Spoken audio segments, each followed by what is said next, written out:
this is going to be the review video I have for the Atlas 2011 magazine. So earlier this year in 2022, I was given these magazines. There was 2 magazines I was given to do a review on them. I was given their 2 magazines and their cleaning brush kit. So basically it came with one of their brushes from Atlas. So if you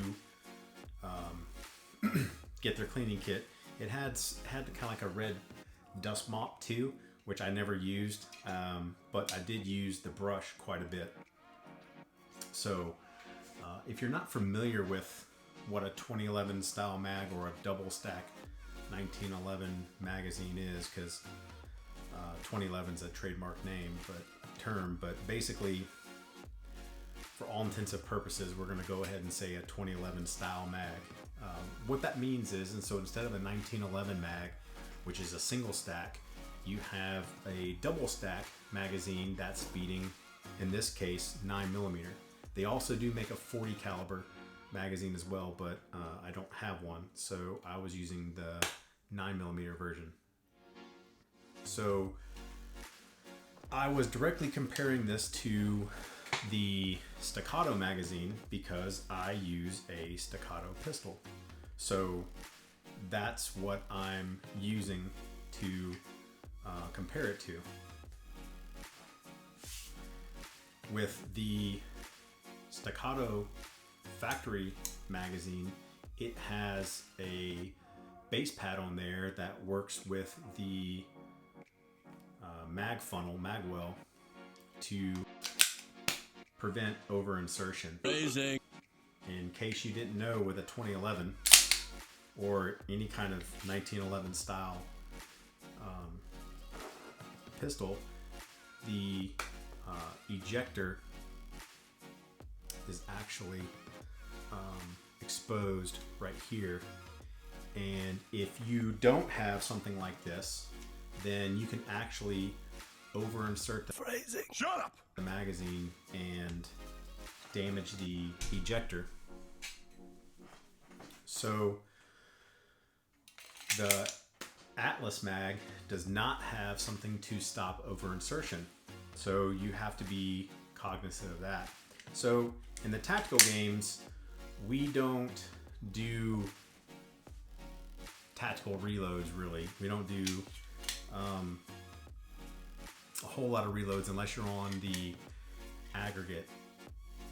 So, and most of the time you've gone to slide lock, which slide lock is where you can go and damage it.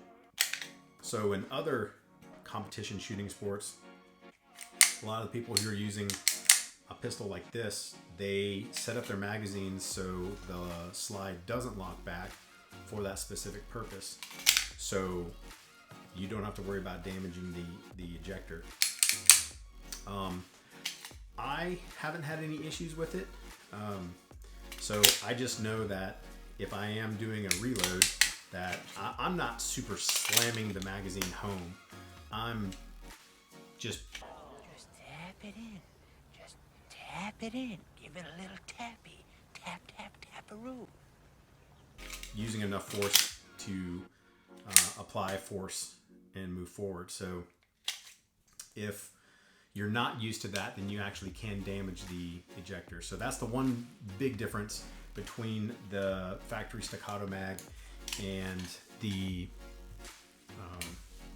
Atlas mag. So the Atlas mag is just a little bit longer, I think. It feels like it's just a little bit longer.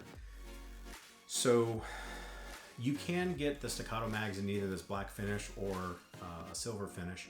I do find that this finish on the Atlas mag that came with it, I don't know if it's coated to making it silky smooth, but it is slicker than the factory coated. I don't know if these are nitrided or if they're just coated, but these are a lot slicker.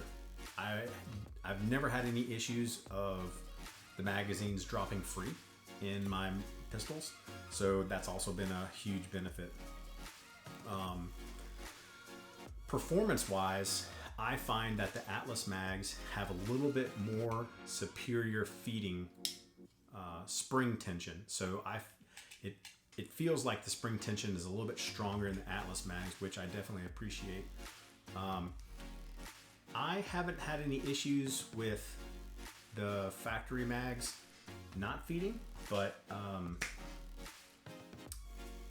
when they do get dirty, I find that the staccato mags, you definitely have to be very, very careful about cleaning them. I purposely ran these through some dirt, and then I tried to feed them and use them. I didn't have any issues. I didn't have any rocks or anything along those lines, like big grit, but dirt definitely seemed to work a little bit better through the Atlas mag. The one downside that I will say to the Atlas mag is that if you're not accurately counting your rounds, so like in the tactical games, you have to have a finite amount of rounds. So if a stage calls for 8, 12, 15 rounds, the numbers on the back are not accurate on the Atlas mags, whereas they are accurate on the staccato. It was kind of strange. So when I started loading up mags, and I knew I counted, I think it was 10 rounds, because there's actually a hole for 10 on there. It didn't match up. And so I went back and I downloaded them to make sure I actually had 10 rounds. And then I loaded them back up, and it just doesn't add up. So not a deal breaker, but something you should know. And it was like that for both of the ones I have. So I have 2 mags, and they both are that way.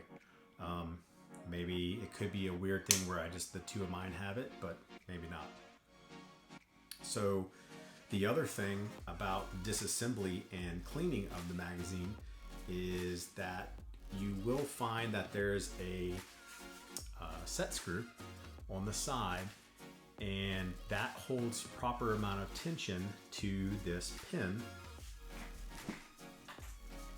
And this pin you can move up and down, right? So I thought I needed to mess with the screw that's on the side, and thankfully I talked to Kyle Einreich, who shoots an Atlas, and he told me that that is tensioned properly from the factory, and that you weren't supposed to mess with it, and that you just leave it as is. And so you can just move the tab up and down. It's pretty stiff, which is a good thing because you don't want it to move on its own. So I just use, that's an Allen key, but screwdriver, anything that's pretty solid that you can move back and forth. So on the takedown, you just move that back.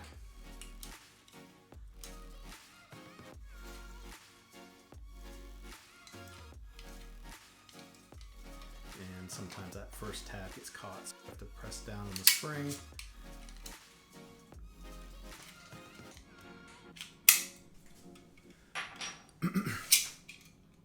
And then spring and follower will come out, and that's where